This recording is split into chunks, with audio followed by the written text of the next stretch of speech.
Hello, you're watching TVP World News. I'm Jan Szerewicki. Slovakian Prime Minister Robert Fico's visit to Moscow has drawn much criticism, not just from abroad but also at home, where it has caused tensions within his coalition and demonstrations on the streets. Meanwhile, Slovakia's actual energy problem remains unresolved. While Slovakian Prime Minister Robert Fico has never made a secret of wanting to visit Moscow, Sunday's trip came as a surprise to most. It didn't take long for criticism to come in. This is indeed a big security issue, both for Slovakia and the entire Europe. Why is this leader so dependent on Moscow? What is being paid to him, and what does he pay with? At home, there were protests in front of the main government building. Many Slovaks are not thrilled with what they see as kowtowing to the Kremlin. He has served the purpose of Russian propaganda, where President Putin siding, with or showing up together with Prime Minister Fico can say now I am not alone, because there are countries like Slovakia, like Hungary, who are not supporting Ukraine, and the West is divided. Criticism doesn't only come from the opposition, but also from Fico's coalition partner. While President Peter Pellegrini has been cautious in directly criticizing Fico's visit, his party colleagues have been more vocal. There are some MPs in this party who are growingly critical towards some of the government's actions, and some of them have voiced critiques already vis-à-vis this visit. So there we have perhaps growing tension, an indicator of a growing tension also within the coalition. But Fico claims the country's energy security is at stake. Slovakia is even more dependent on Russian gas coming through Ukraine than other countries in the region. The only supply comes through a single pipeline originating in Russia, which travels through Ukraine. Other countries are at least looking for alternatives. Even famously Kremlin-friendly governments like Serbia and Hungary are looking to be connected to the southern gas corridor, which brings LNG from Azerbaijan. Serbia completed an interconnection with Bulgaria last year, but Slovakia has taken no steps to diversify their energy mix. Many points show us that Slovakia has neglected the decisions to do the political, economical, and technological decisions to be able to drop the dependence. And now, basically 10 days before the contract with Gazprom runs out, Slovakia, and at the level of the Prime Minister, is trying to secure cheap gas. But the visit is unlikely to bring such results, as it's Ukraine that makes transit decisions. Rather, political scientist Max Steuer believes that Fico is mostly driven by political symbolism in the face of likely energy price hikes next year. And so with this, Fico can communicate that to his voters, to his supporters, that he is doing something. He is not sitting idly. Slovakia won't run out of gas entirely, as it can always look toward the west. But it will certainly be much more expensive than what Bratislava is used to. And last night, Ukrainian President Volodymyr Zelensky said Fico had refused a compensation for halting the transit of Russian gas. This is a developing story, and we'll be coming back to this topic throughout the day. Slovakia is not the only European country that breaks away from supporting Ukraine, but mechanisms are being created to guarantee European support for Kyiv, despite the lack of unity. In an interview for TVP World, Marta Prochwicz from European Council on Foreign Relations said that Fico's visit to Moscow is unlikely to damage the image of the European Union's support for Ukraine ahead of the upcoming peace talks. He's not the first one to go and see Putin. He's actually the third one. Nehammer, the Austrian chancellor, went to see him, and obviously Viktor Orban has seen him as well. So he's not the first one. And then another example is Chancellor Scholz speaking to Putin for the second time since the full-scale invasion on the phone. So I think that there have been so many signals of this disunity, and this. We know about it.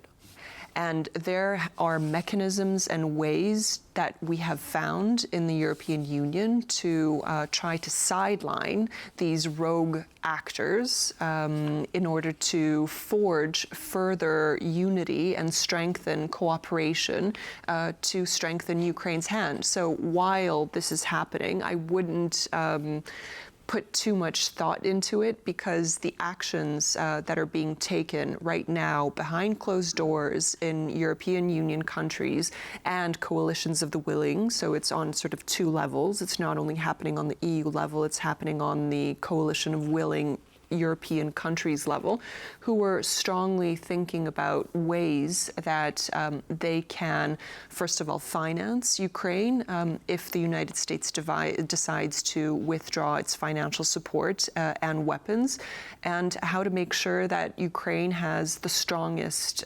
position going into, and I wouldn't say negotiations, I would say potentially talks. A report by the Financial Times shows that a Russian influence network, which worked to spread misinformation during the COVID-19 pandemic, was also very much active ahead of Romania's recently cancelled elections. Investigators on the case say that the firm specializing in targeting the public with scams was involved. The advertising firm in question, AdNow, was found to have links to Romania's far-right pro-Russian circles and played a major role in the campaign of pro-Putin candidate Călin Georgescu. The politician came in first during the first round of Romania's presidential elections, despite seemingly coming from nowhere. His political campaign revolved around maintaining a large social media presence on TikTok. However, many creators who promoted him have since been investigated and questioned. The European Commission has also launched an investigation into the bizarre rise in popularity, but both Georgescu and TikTok deny any wrongdoing or links to Russia.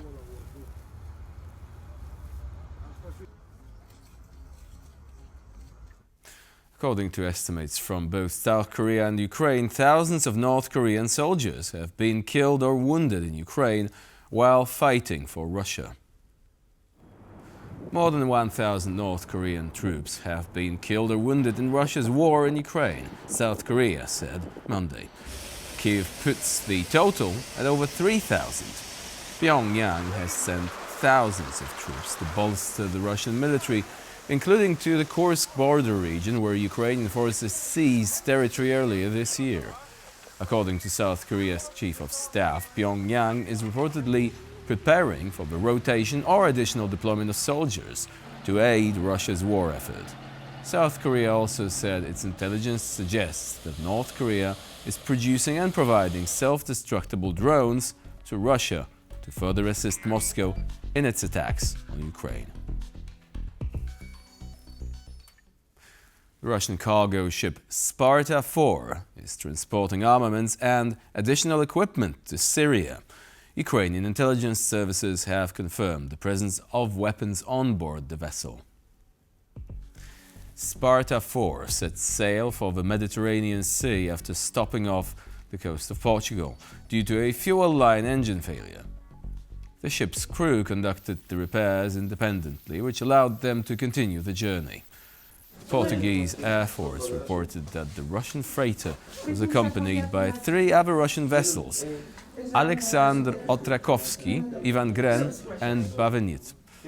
The ships have been observed by the crews of 2 Portuguese warships and a helicopter as they spent over 60 hours in waters under Portuguese jurisdiction.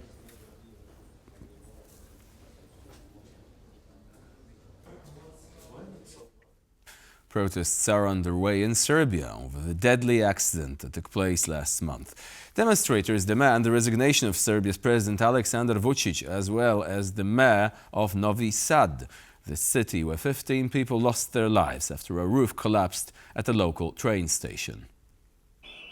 What began last month as protests over the responsibility for the accident has grown into a larger movement against the Serbian government in general. The current protests are largely attended by university students as well as faculty members. It is the honor and responsibility of your generation, as it was for me in the latter half of the 1990s, to be the drivers of change, to drive the progress of this society, and to ensure that Serbia is a decent state for all of us. On November 1st, a part of the railway station in the city of Novi Sad collapsed, killing 15 people.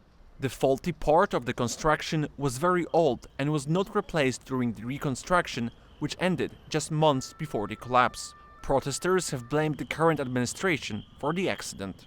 An investigation was launched into the matter, resulting in the arrest of a number of officials, including the construction minister. Protests began in Novi Sad, with demonstrators accusing the government of negligence. The government vowed to release all documents relating to the incident. I resolved to provide the documentation to the public and to the students as they requested, contingent upon their authorization of a designated individual, so that we know who we are giving it to, so that we don't give it to just anyone off the street. While protests have proceeded peacefully, demonstrators are alleging assault by people associated with the government. I am here with the hope that the persons who beat my fellow students from the Faculty of Dramatic Arts will be identified and prosecuted under the law. Furthermore, the public broadcaster, RTS, is continuously circulating lies about us being paid by various foreign entities, which I think all citizens clearly understand is untrue. The ruling Serbian Progressive Party has already faced large-scale protests against the construction of a lithium mine in the country. However, the current demonstrations seem to be directed against the government in general, rather than just one specific issue. It is very early to predict whether this means the end of the incumbent coalition. I have learned in the past 12 years never to underestimate Aleksandar Vučić. But this is, I speak with full confidence, the most serious political crisis that they have faced. Most recent available polls show parties forming the current Serbian government enjoy a comfortable lead, with 63% of the public planning to vote for them. It remains to be seen if the current protests will affect this support. Germany is facing a daily barrage of disinformation campaigns, according to a senior opposition politician.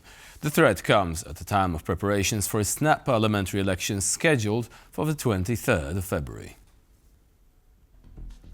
Johann van der Poel, deputy chairman of Germany's CDU-CSU parliamentary faction for defense and security, said in an interview with the Polish press agency that foreign influence campaigns posed a serious threat and accused Russia of attempting to sway voters by stoking fears of escalation in Ukraine. The elections come amid public dissatisfaction with the ruling coalition of Chancellor Olaf Scholz, according to van der Poel. The Christian Democrats, led by Friedrich Merz, are vying to form the next government.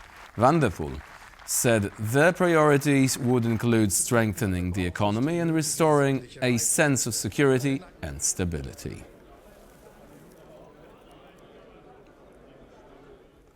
Now, Santa Claus is not wasting any time. He is just starting his journey from Finland, but Santa's doppelgangers have already made appearances all around the world. From riding a motorbike in Barcelona to gliding through Venice in a gondola, Santa proves to be a true jet-setter. Hello, everybody. Santa is officially starting his yearly journey from his hometown in Finland, Rovaniemi, to spread peace, love, and unity around the globe. Santa Claus is coming. And although his journey has only just begun, Santa's doppelgangers have already been seen almost everywhere. Santa was seen diving in Florida and later swapped his sleigh for a gondola in Venice.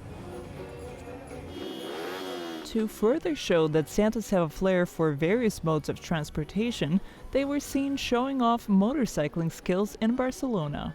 Santa has made more than one appearance in Spain, as he was also seen comforting the residents of Valencia following the devastating floods.